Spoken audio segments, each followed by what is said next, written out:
بسم اللہ الرحمن الرحیم۔ السلام علیکم محترم سامعین اور عزیز طلبہ کرام، امید کرتا ہوں کہ آپ تمام احباب خیر و عافیت سے ہوں گے۔ آج کا ہمارا سبق نمبر 101 ہے، جس میں ہم شاعر زید الفوارس کو پڑھیں گے۔ ان کا تعارف سنیے گا۔ شاعر علقمہ اور حسان تینوں سفر میں اکٹھے کہیں جا رہے تھے۔ یہ شاعر جو زید ہیں اور علقمہ اور حسان سفر میں اکٹھے کہیں جا رہے تھے۔ راستے میں حسان نے اوس طائی کے گھر جانا چاہا، اپنے دو ساتھیوں کو بھی ساتھ چلنے کے لیے کہا، لیکن یہ انکار کر گئے۔ چنانچہ حسان اوس کے پاس گیا اور یہ بھی بتا دیا کہ میرے دو ساتھی راستے میں ہیں، ساتھ نہیں آئے۔ اوس نے انہیں بلانے کے لیے اپنا بیٹا بھیجا۔ بیٹے نے ساتھ چلنے کے لیے کہا تو وہ تیار نہ ہوئے۔ اس پر ابن اوس نے قسم اٹھائی کہ واللہ میں تمہیں قیدی بنا کر لے جاؤں گا۔ شاعر مذکور جو ہیں زید کو اس پر غصہ آیا، کہ میرے دوستوں کو قیدی بنائے گا، اور اس کا کام کر دیا۔ اس واقعے کی طرف اشارہ کر کے شاعر کہتا ہے کہ میں نے اپنے دوستوں کی عزت رکھی، لاج رکھی، اور میں نے اپنے دوست کے بیٹے کو قتل کر دیا۔ تو آئیے اس کو پڑھتے ہیں اور سمجھتے ہیں۔ وقال زید الفوارس تعل ابن اوس حلفة لیردنی على نسوة كأنهن مفائد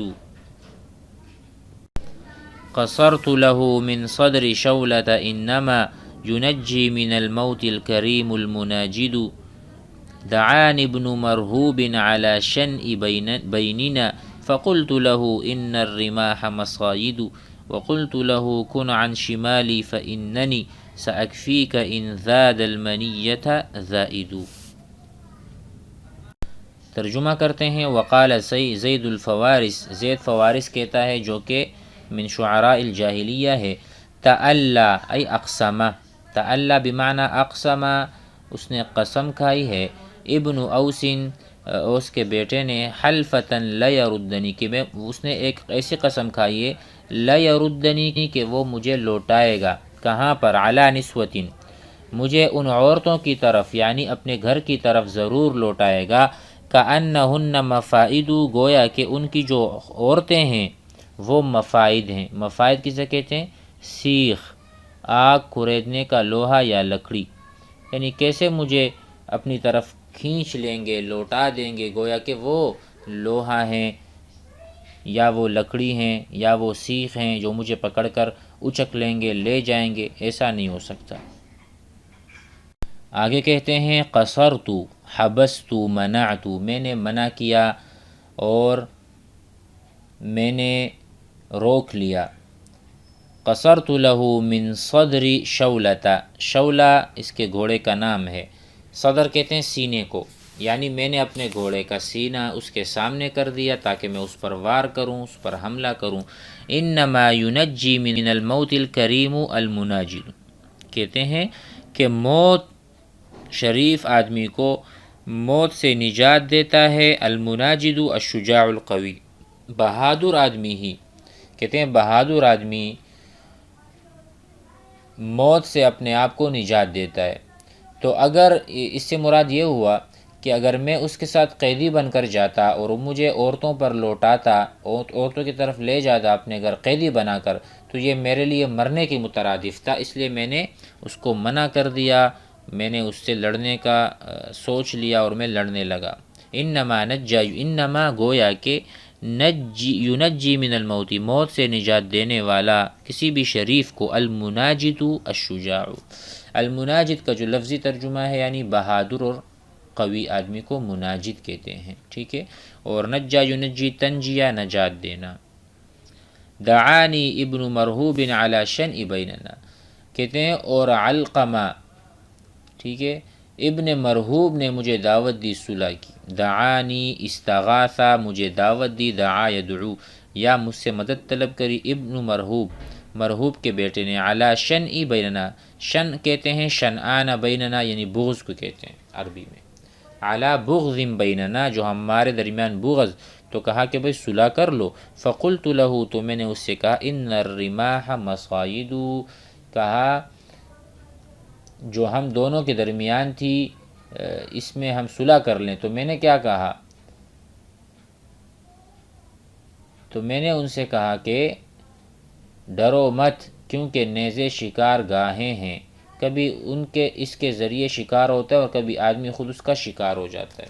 آپ کے پاس بھی نیزہ ہے، میرے پاس بھی نیزہ ہے۔ ان الرماح جو نیزے ہیں، مصائد مسیدہ، ٹھیک ہے، اس سے بندہ شکار کرتا بھی ہے اور کہیں نہ کہیں خود شکار بن بھی جاتا ہے، تو میں صلح نہیں کرتا۔ وقلت له کن عن شمالی، اور میں نے ان سے کہا کہ میرے بائیں جانب ہو جاؤ، کیونکہ دائیں جانب میں نیزہ چلاتا رہا ہوں، ٹھیک ہے، میں دائیں جانب کیا ہے؟ میں نیزہ چلاتا رہتا ہوں، ان قریب میں کافی ہو جاؤں گا تیرے لیے اگر کوئی ہٹانے والا موت کو ہٹا سکے۔ کہتے ہیں فَإِنَّنِي سَأَكْفِيكَ، میں تیرے لیے کافی ہو جاؤں گا، اِذَا زَادَ الْمَنِيَّةَ زَائِدُ، اگر کوئی موت کو آگے لے جانے والا ہو یا ہٹانے والا ہو۔ تو کہتے ہیں تو میں بھی تجھے بچا لوں گا، اگر تیری قسمت میں موت مقدر ہو چکی ہے تو پھر میں معذور ہوں گا، یعنی میں آپ کی دفاع میں آؤں گا اگر آپ میرے بائیں جانب کھڑے ہوں گے، کیونکہ میں دائیں جانب سے وار کرتا ہوں دشمن پر۔ سأکفیک، میں آپ کے لیے کافی ہو جاؤں گا، ان زاد المنیۃ زائدو، اگر کوئی موت کو دور ہٹانے والا ہو اور کوئی ہٹا سکے، وگرنہ اگر موت اٹل فیصلہ ہے آپ کے لیے اور آپ کو موت آنی ہے تو میں پھر آپ کو نہیں بچا سکتا۔ مزید آگے بڑھتے ہیں۔ وقال الرقاد ابن المنذر لقد علمت عوذ وبهثة أنني بوادي حمام لا أحاول مغنما ولكن أصحابي الذين لقيتهم تعادوا سراعا واتقوا بابن أزنم فركبت فيه إذ عرفت مكانه بمنقطع الطرفاء لدنا مقوما ولو أن رمحي لم يخن انكساره جعلت له من صالح القوم توأما ولو أن في يمنى الكتيبة شدتي إذا قامت العوجاء تبعث مأتما۔ یہ کہتے ہیں قبیلہ عوذ اور بہثہ نے جان لیا کہ میں وادی حمام میں غنیمت کا ارادہ نہیں رکھتا تھا۔ لقد علمت عوذ، قبیلہ عوذ نے بھی جان لیا، اس کو علم حاصل ہو گیا، وہ بہثہ بھی، اننی بوادی حمام، وادی حمام میں کچھ ارادہ نہیں رکھتا، لا احاول، میں کوشش نہیں، حاول یحاول کوشش کرنا، مغنما کسی غنیمت کی میں کوشش نہیں کر رہا، تو ان کو اس بات کا علم ہو چکا ہے۔ وَلَكِنَّ أَصْحَابِ الَّذِينَ لَقِيتُهُمْ، لیکن میرے وہ ساتھی جن سے میری مڈ بھیڑ ہوئی وہ تیزی کے ساتھ بھاگنے لگے، وہ جو میرے دشمن تھے، اصحابی اعدائی، دشمن، الَّذِينَ لَقِيتُهُمْ الَّذِينَ حاربت معهم، ان سے میں نے حرب کیا، میں نے قتال کیا، مجادلہ، تعادوا سراعا، وہ بہت جلد لوٹے، تیزی سے، تعادوا ای فروا، فر یفر، فروا سراعا مسرعین، واتقوا بابن ازنم، ابن ازنم کسے کہتے ہیں؟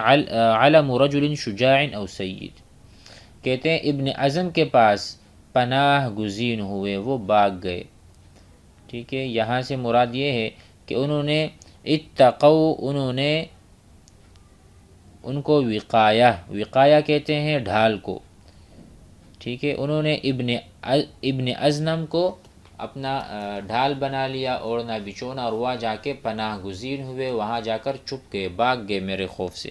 فرکبت فیہ اذ عرفت مکانہ، تو میں نے ابن ازم میں اپنا سیدھا لچکدار نیزہ پیوست کر دیا جب میں نے اس کی جگہ پہچانی جو واقع ہے۔ کہتے ہیں فرکبت ای وضعت، تو میں نے رکھ دیا اور ڈال دیا، فیہ اس جگہ پر، اذ عرفت مکانہ، جب مجھے پتہ چلا کہ ابن ازنم کی کون سی جگہ ہے، تو وہاں کے لیے میں تیار ہو گیا اور اپنے نیزہ میں نے لچکدار اٹھا لیا۔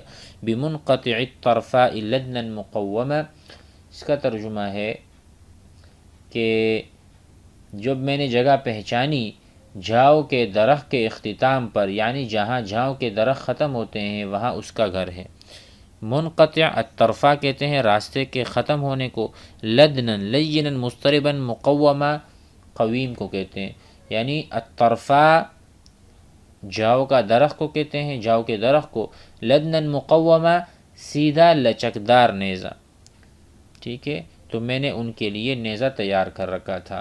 وَلَوْ أَنَّ رُمْحِي لَمْ يَخُنِّ انْكِسَارُهُ، اور اگر میرا نیزہ ٹوٹ کر مجھ سے خیانت نہ کرتا، رمحی میرا نیزہ، لم یخنی اگر میرے ساتھ خیانت نہ کرتا، غدر نہ کرتا، انکسار اس کا ٹوٹنا، میرا نیزہ ٹوٹ گیا، جعلت له من صالح القوم توأما، تو میں قوم کے سردار سے اس کا جڑواں بناتا، یعنی اگر نیزہ سالم رہتا تو میں اس کی طرح ایک اور کو بھی مار دیتا۔